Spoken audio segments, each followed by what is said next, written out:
Good morning, NBT family and guests. My name is Dale Thomas, fellowship leader at NBT, and I have a word from the Lord to share with you. Our location in the word will be the book of Joshua, specifically the first chapter. In this chapter, we see the transition of leadership from Moses to Joshua and God's encouragement concerning the mission at hand. Doctrinally, this is the conquest of the land of Canaan so that God could be in fellowship with his people, and this fellowship would have been for the purpose of separating them and growing them into a biblical model for the world to follow. But today, we kind of have a different objective. And I would say our objective is that the mission has not ceased because God is in control. And so let's examine these ways that God is in control. One of them is God will comfort us. Two, that God has a plan for us. And then three, that God gives us the victory. And so let's examine first that God will comfort us. We'll see that in chapter 1, verses 5, 6, 9, and 18. In 5, it says this: "There shall not any man be able to stand before thee all the days of thy life. As I was with Moses, so I will be with thee. I will not fail thee nor forsake thee." This speaks about God's comfort and his protection. And so as we consider that protection, we should be very much comforted by it. I know that we're on this unprecedented territory of what's happening with COVID and how it's affecting our jobs and our health and maybe loved ones or all of these circumstances. I mean, it's just called a domino effect in our lives. But I'm telling you, if you know the Lord Jesus Christ this morning, you are absolutely protected by him. In verse 6, it says, "Be strong and of good courage, for unto this people shalt thou divide for an inheritance the land which I swear unto their fathers to give them."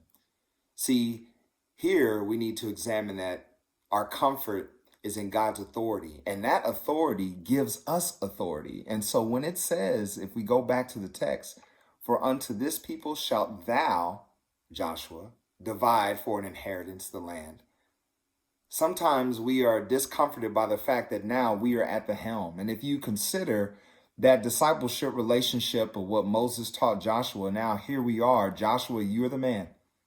You're the one that's going to have to do the work of leading these people into the land of Canaan. And so now it is your time, NBT. It is your time for you not to just simply rely on the wisdom of Sam or Chris or Kenny or any of our pastors, our leaders. But now it is time for you to step up into that role. What is God saying to you about that? Can you take comfort in the fact that God has given you authority there? In verse 9, it says, "Have I not commanded thee? Be strong and of good courage. Be not afraid, neither be thou dismayed. For the Lord thy God is with thee whithersoever thou goest." See, here we should take great comfort in the fact that, well, God is leading us. And so we are absolutely where we're supposed to be. I know that this event could seem like it's caught us off guard, but it didn't catch the Lord off guard. He knew this was going to happen. He knew this was going to be, the result of it. And so yet the mission is still at hand. God is leading us there. How will we obey that? Verse 18, "Whosoever he be that doth rebel against thy commandment, and will not hearken unto thy words in all that thou commandest him, he shall be put to death. Only be thou strong and of good courage." See, I take great comfort as a leader at NBT that I don't have to lord over you. You are the Lord's heritage. And if there is some correcting, if there is some instructing, then the Lord will surely do that. And I trust him to do that for you and in your life and in my life as well, and my leaders over me. See, we're all in the same boat. We all need God's leading. We all need God's comfort. And we can be comforted that I don't have to come up with all the ideas. I don't have to strategize in order to have success. I simply just have to let God be who he's going to be in my life. Our second point of study this morning is God has a plan for us. In verse 7, it says, "Only be thou strong and very courageous, that thou mayest observe to do according to all the law, which Moses my servant commanded thee. Turn not from it to thy right hand or to the left, that thou mayest prosper whithersoever thou goest. See, the thing we have to understand about that discipleship relationship is Joshua had been told the right things by Moses because Moses was told the right things by God the Father. And so here it is. Not only are we to just observe those things that come from our leaders, but in our own personal study. No longer is Moses around. He can't go to Moses and ask Moses what it is. No. Again, this is your time. It's your time to hear directly from the Lord. Man, you've been listening to our leaders. You've been going through D1, D2, LFBI.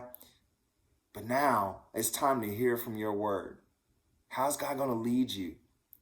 And maybe adding to his church from your workplace, from your community, wherever that may be. Just stick to the script.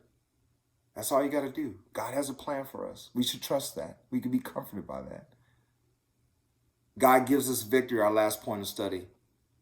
In verse 8, it says, this book of the law shall not depart out of thy mouth, but thou shalt meditate therein day and night, that thou mayest observe to do according to all that is written therein.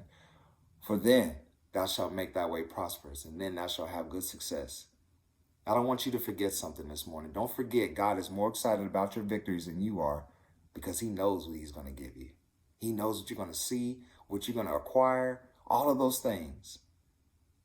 And so, man, I can walk away just comforted solely by all of these things, all of these details that I can find from his text to set my mind at ease, to let me know, man, the mission is not over just because we're in a valley. And so our application obviously is this: just because of COVID-19 or finances, health, even our own lack, none of these things let us off the hook. What God has commanded, he has commanded, and he expects us to do it. And so the conclusion this morning is this: God meets us where we are. He reminds us of his purpose, and he assures us of victory if only we would trust him and obey him. I pray that this ministers to you this morning. Thank you.